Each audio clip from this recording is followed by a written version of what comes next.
You should never have come here, warrior of light. I labor only to forge a lasting peace. A peace you would deny us out of ignorance and blind faith. No matter. If it is our fate to be at odds, then it is mine to strike you down.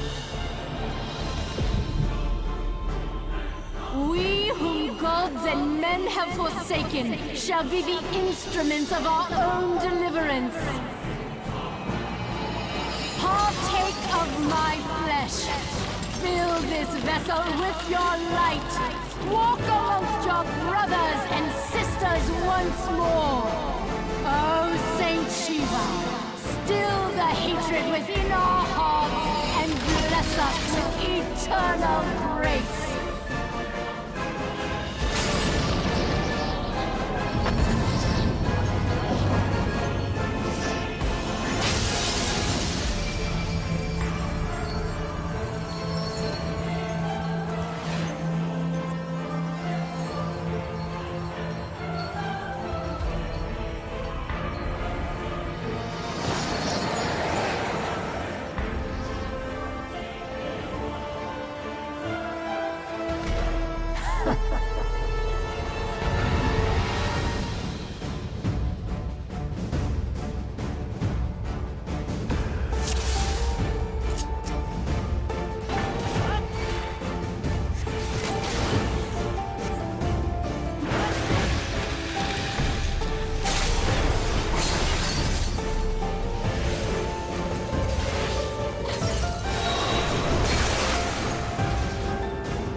Fool. Blind, bloody fool.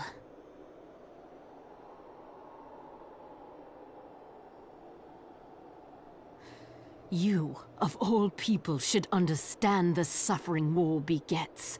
That no sacrifice is too great if it brings an end to the violence. Mine is the righteous cause.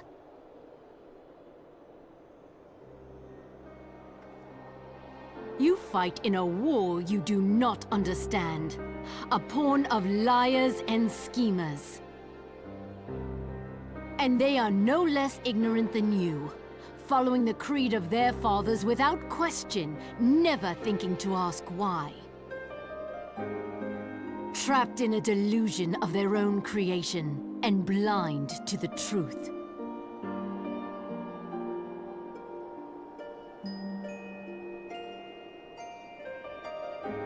Warrior of light, redemption is not beyond us. We who walk before may lead those who walk after.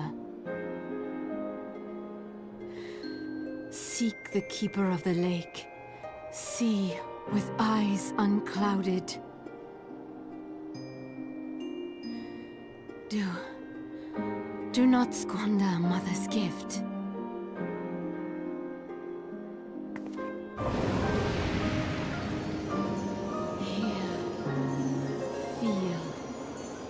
Think.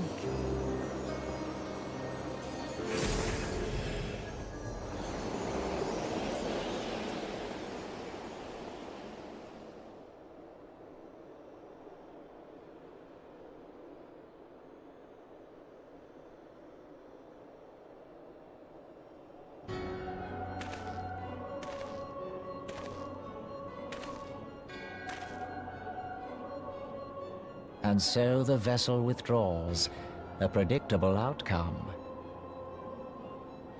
Nevertheless, La Habrea will be pleased. How unfortunate.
On behalf of the Holy See of Ishgard, allow me to express my deepest thanks. Never before have we been required to contend with a primal. Indeed, there were fears in some quarters that our knights might not be equal to the task. From what we have now learned of these beings, I can say with certainty that we would have lost a great many men had the Scions not intervened. Then the argument for preemptive action should be self-evident. Perchance now you will reconsider my proposal that Ishgard move against Nautalon.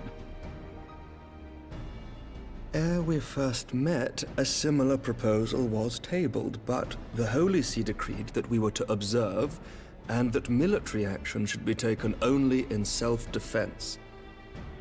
All things considered, it was not an unreasonable decision. Since the calamity, 2 vigils have fallen to the Horde, while Garuda has never shown any inclination to storm the gates of judgment. Which is why this unprecedented crisis and its resolution may prompt a change in policy. You who have faced these primals know well the threat they pose. Ishgard did not. Not until now. And there is naught like a brush with death to change a man's outlook. At the very least, this should silence any lingering objections to our arrangement with Revenant's Toll. The Holy See may even feel moved to grant us its formal endorsement. So far as it is possible, the Scions shall be compensated for their service. We should be grateful for any aid you can provide. As a gesture of good faith, I shall withdraw my previous request. Your people are doubtless needed elsewhere. That will not be necessary. We too have a vested interest in watching Dravania's movements. I see. Once more, I must thank you. Sir Emmerich, if I may, do you truly believe that Midgard-Zoma could return?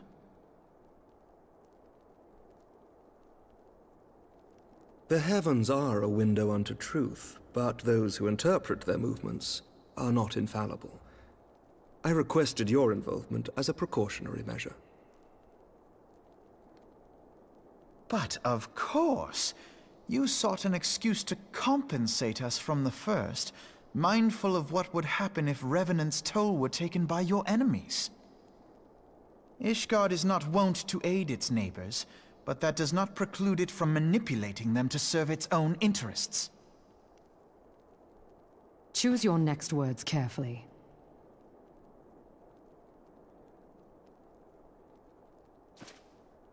Do you know what sort of man becomes Lord Commander of the Temple Knights? One who comes from good stock. I did not. Yet here I am. Now, why do you suppose that is? Because I swiftly learned to tell the difference between words, deeds, and beliefs. You are correct, Master Leveilleur. Ishgard desires to see Revenant's Toll flourish, as it would present a troublesome obstacle to our enemies from the south. We are so glad to be of use to you. As we are to you. Ours is a mutually beneficial arrangement, lest we forget, one born of necessity. The dragons grow more restless by the day, and the heretics harry us nigh without cease. We have contended with such troubles for centuries, but there are limits to even our endurance. Yet as a pauper is loath to part with his meager possessions, the leaders of Ishgard are not wont to render up their trust to outsiders. But with perseverance on our part, they may yet be made to see the light. Nevertheless, one must take care when walking the road less traveled. Wise words, Sir Emmerich. I shall make a point to remember them. I must apologize for my earlier outburst. I hope it will not sour our good relations. Not at all. You but spoke from the heart. I trust you understand that at times my duties may prevent me from meeting with you. On such occasions, my second-in-command will speak for me.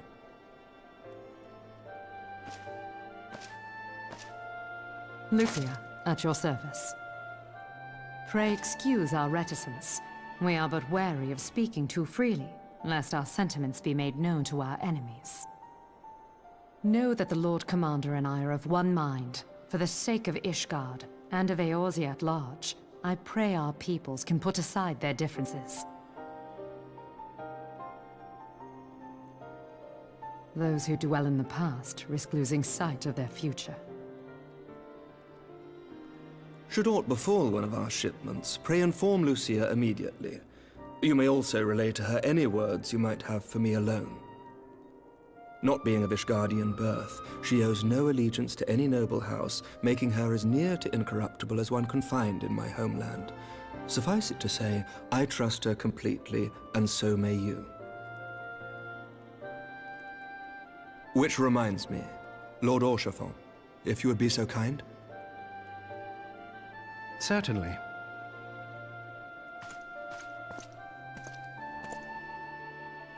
In times such as these, trust is ever in short supply. Mayhap this will go some way to rectify the problem.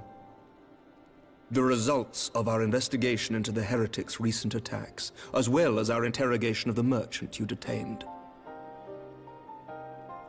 Sir Emmerich, I cannot thank you enough.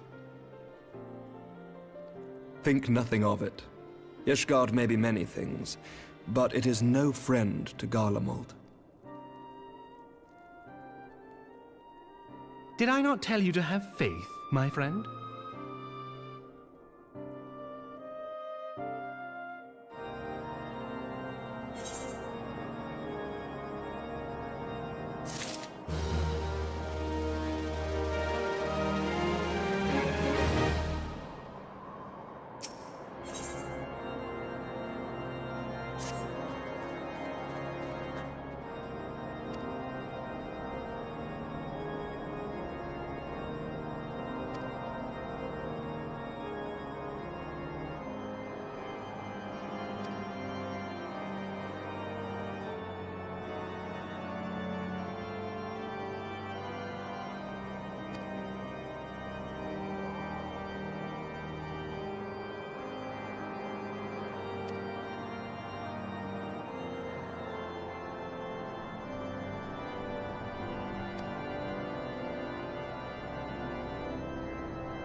Words cannot well express how glad I am to see you return to us hale and whole. Needless to say, I am most eager to hear your account of that which occurred in Kurthis, assuming you're ready to speak of it. Excellent. I shall summon the others at once.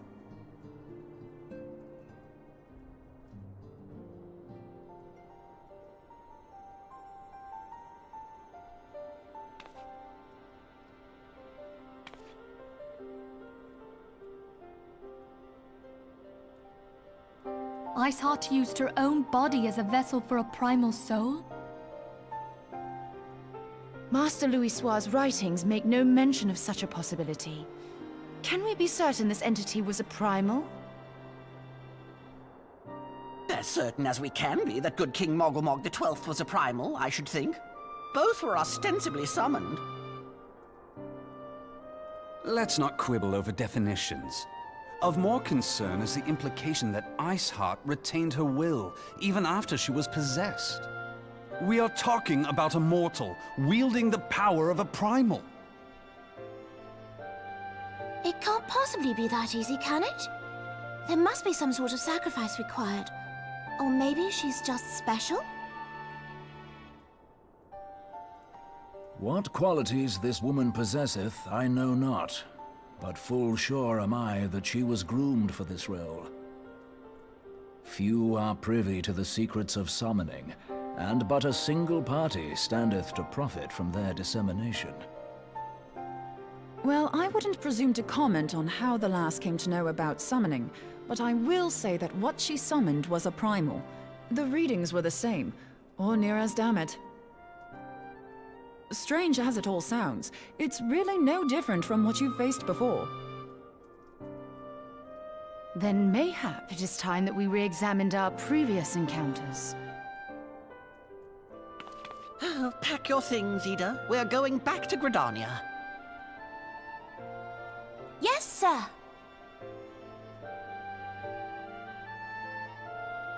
About Iceheart's final words to you. Hear, feel, think. Hydaelyn speaks to her as well. If Iceheart is blessed with the power of the Echo, she will doubtless have used it to further her goals. Or could it be that it was a revelation granted her by the Echo which first set her on this path? She did say that the Ishgardians were blind to the truth. Do you think she has knowledge of the origins of the Ishgardian-Dravanian War? It would do much to explain her unwavering conviction. Did not the Lady Iceheart implore thee to seek the Keeper of the Lake? And did she not imply that in so doing thou wouldst come to see with eyes unclouded? Midgard Zoma was a king amongst kings who reigned for centuries on end. But he is dead and his wisdom lost to the ages. Unless the Ishgardians' fears are well-founded. It would seem we have yet another reason to stand watch over the Keeper of the Lake. For a mercy, we are well positioned to do so. Iceheart, Shiva, Ascians, and Midgard Zoma. I shudder to think how they're all connected.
I've heard. Truly bothersome business. No, I do not foresee a problem on that front. The main concern is Roban. There is no telling what the brute might do. Have the Blades watch him in the flames day and night. You may leave the Sultana to me. I shall personally attend her grace.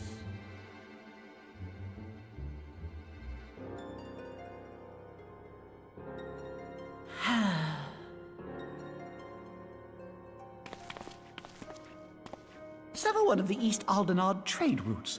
That ought to keep Lolorito occupied for a while.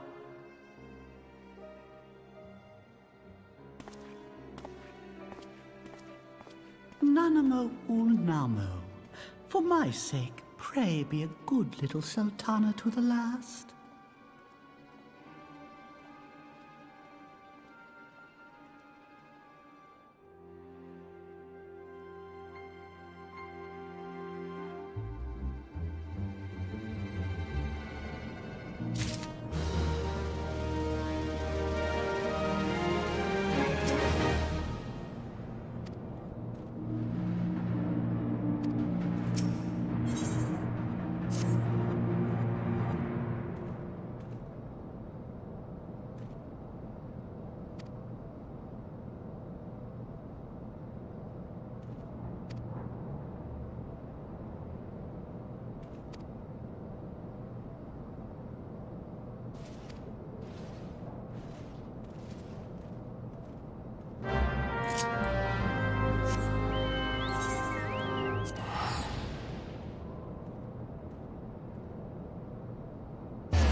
Welcome back, my friend.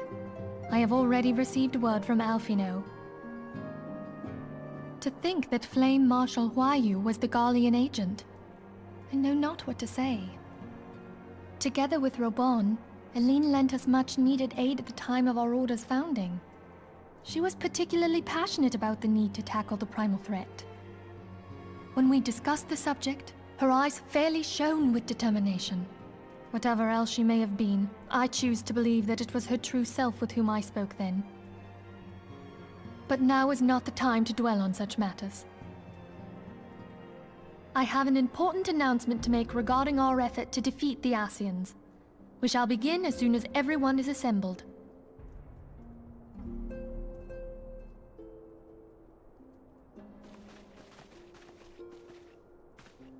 My thanks for coming, friends. Moonbreeder, the floor is yours. By now, I'm sure you're all familiar with White Auracite, the miraculous material that'll allow us to capture Asian souls. Back at Snowcloak, we verified its ability to absorb vast amounts of ether. Alas, it leaves something to be desired in the area of stability. The stone can only store ether for a short while before expelling its contents. In addition to Auracite's inherent limitations, we must needs be wary of our enemy's strength. Our foe draweth upon an infinite wellspring of power. Even should we succeed in entrapping him, the stone will not long contain his wrath. Meaning that, if we want to kill the swine, we'll have to be quick about it. 'Tis our belief that an Asian soul may be permanently undone, if smitten by a sufficiently concentrated burst of pure ether. The only trouble is, we can't say for sure how concentrated the burst needs to be. Without knowing how much ether an Asian soul is composed of, we're basically guessing. Our sole clue lieth in thy struggle with La Habrea. During that encounter, Heidelin bid you forge what she called a Blade of Light, a weapon which took the form of a luminous stream of energy. Based on your description, we believe the blade with which you vanquished your foe was composed of ether. Admittedly, your victory proved ephemeral, as La Habrea was able to use a crystal of darkness to flee into the space that lies between our world and the void. The fact remains, however, that Heidelin placed the means to destroy the Ascians in your hands. Be that as it may, it would be unwise to assume that she will do the same when we next encounter such a foe. Quite so, my lady. We must needs find the means to forge our own blade of ether, one to equal that which Heidelin did benevolently bestow upon her champion. That is all well and good, but it seems to me that producing such a blade will require a prodigious quantity of ether. Whence will it come, pray tell? Oh, what if we had 2 pieces of white orosite? One to trap the Ascian, and the other to store the ether for the blade. Oh, nice try. But it's as I said, the stone won't hold ether for any length of time. We'd still need to collect the stuff there and then, sorry to say. And therein lies the rub. Finding a way to create the blade whenever and wherever we choose. 'Twould seem more research is in order. I'm going to linger a while, perform a few more tests on the orosite. And I could do with some help. Urianger, why don't you lend me a hand? Mine apologies, but I am required at the Waking Sands. Lady Minfilia hath given me sole charge of the premises. 'Twould be unseemly to leave them unattended. Sole charge, you say? So you're basically alone there, then? Well, that settles it. I'll just have to come to you.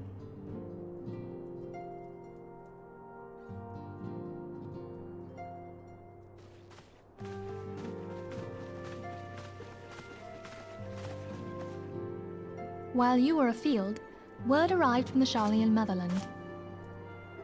You will recall that a survey party was dispatched to investigate the incident at the Isle of Val. What they discovered was troubling, to say the least. According to the report, the Isle has been erased from existence. 'Twas as if a hole had been torn in the very fabric of reality. Aye, yet the mystery endeth not with the Isle's disappearance. It hath come to light that a number of scholars in various other locales were reported missing at a similar juncture. What's more, they all had something in common with the head of the students of Baldessian. Every last one of them was researching a phenomenon called dimensional compression, or the rejoining as the ancient texts call it. I'll be damned if that's a coincidence. All indications suggest Ascian involvement. But I sense that a force greater still is at work. The entity the Dark Beings call the One True God. We must pray that my dear friend Kryl regains consciousness soon. If she bore witness to the Isle of Val's final moments, she may be able to shed some light on this mystery.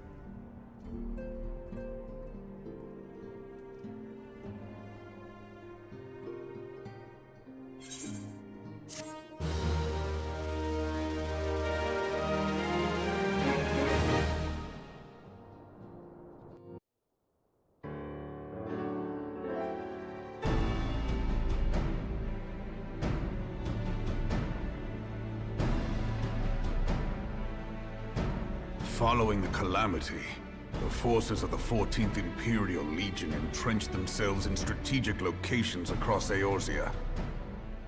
So swiftly did they accomplish this, it was suspected that they had received help. To think that it came from Huayu, my right hand. There is more. We have reason to believe that Huayu didn't deal exclusively with the 14th.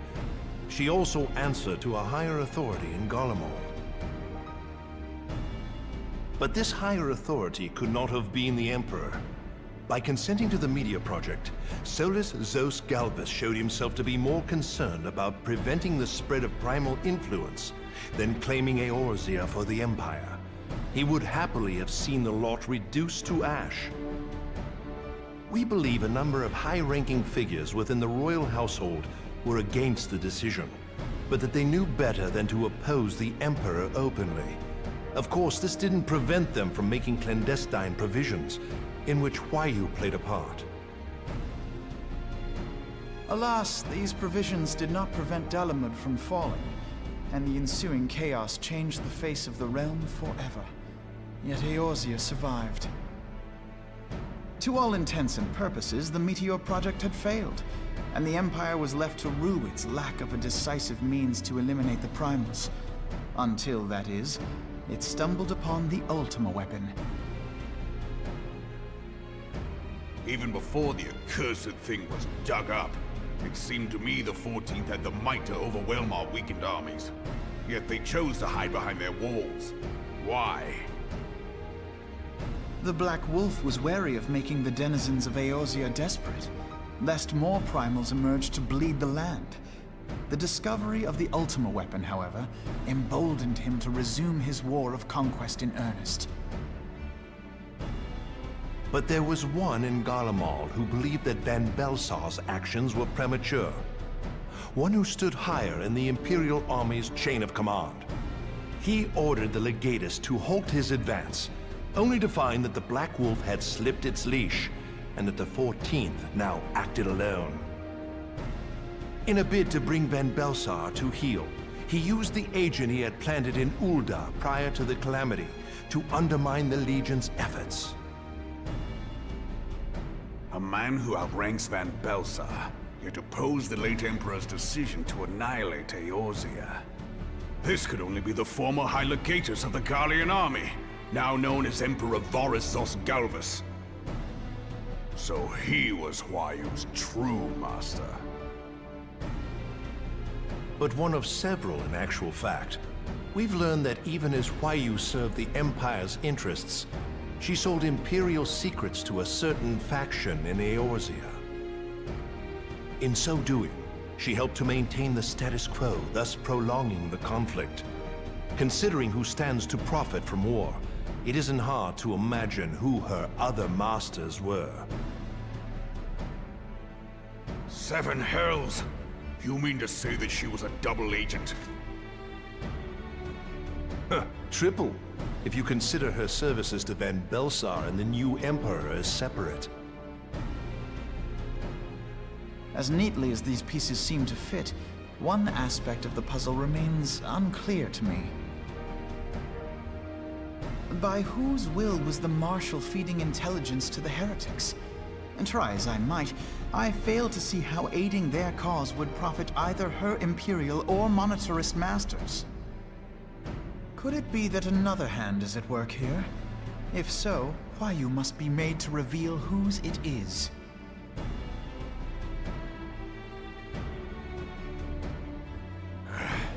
Not only have I lost a trusted friend, now I must interrogate her as a stranger.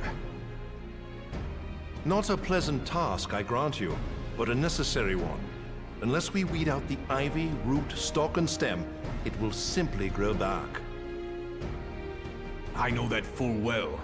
Those closest to Huayu have already been detained, and I will question them alongside her. General, pray keep in mind that there may be unwitting abettors among them. All will be treated fairly. On that you have my word. Those who are innocent have no cause to fear. You have ever been a friend of truth, General. I hope the unpleasant task of weeding out falsehood will not detain you too long. Though it be for the sake of Eorzea, doubting one's comrades is poison to the soul. And with that, I take my leave.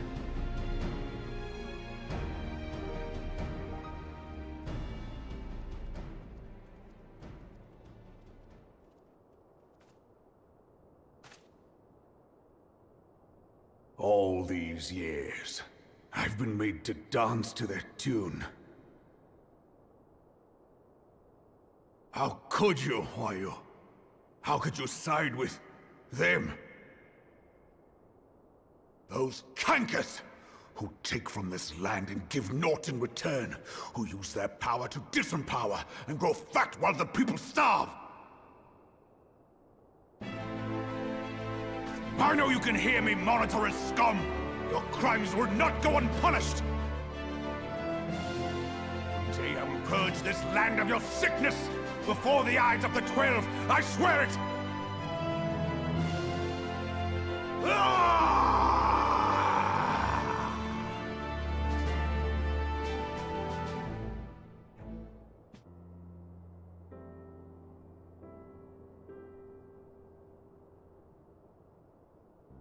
I shall have no further need of you this day.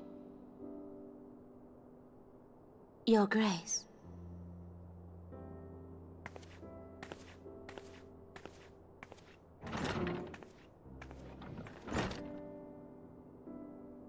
I fear that not even mine own chambers shall remain private for long.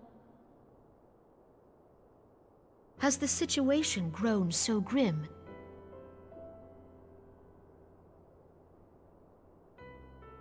Ever since he proposed the Cartiner Reclamation Bill, Taleji has risen to greater prominence upon the backs of impoverished refugees.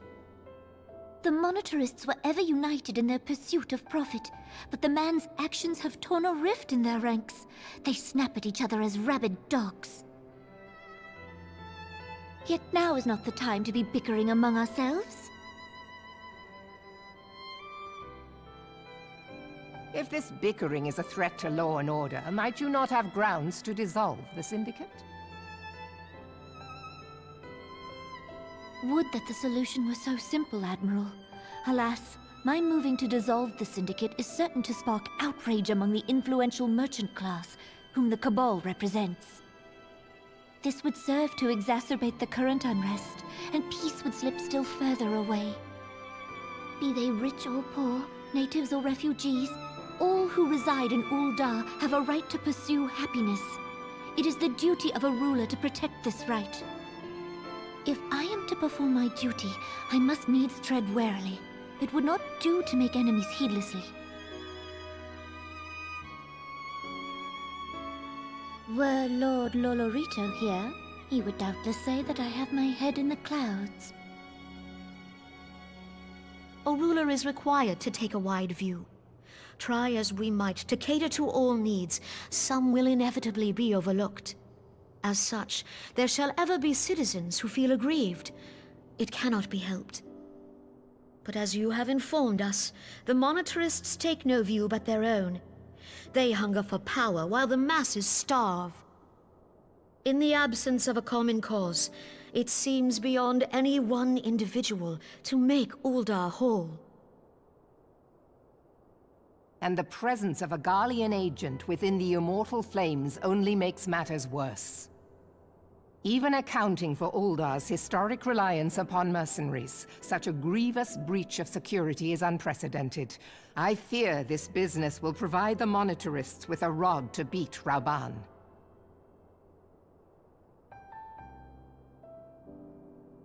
Eorzea can ill afford for the Immortal Flames to be dampened now. Ere long, the Garleans will turn their ravenous gaze toward our lands once more. If we are to resist their might, our nations must stand together. Yet for this to happen, our nations must be whole. Cannot be done to improve the situation in Ul'dah.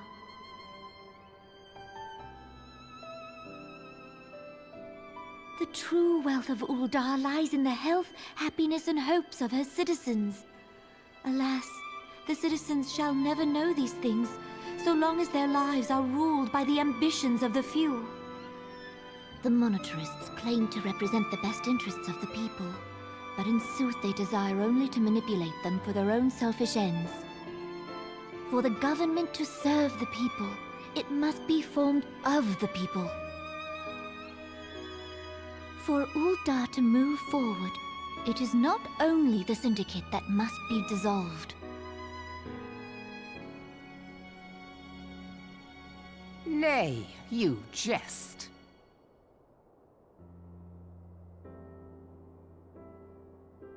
My friends, it was for no other reason than to make known to you mine intent that I requested your presence here.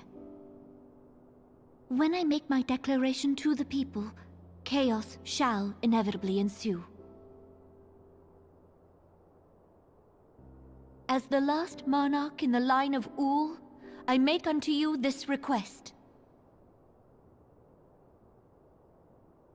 Help Roban to preserve order, and protect the people.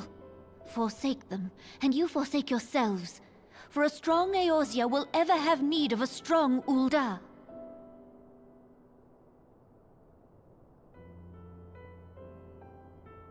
Your Grace, are you certain of this? There is no other way. When the time is ripe, the nation shall become a true republic. Both royalists and monetarists shall cease to be. Ul'dah will no longer belong to kings or queens or merchant princes, but to her people.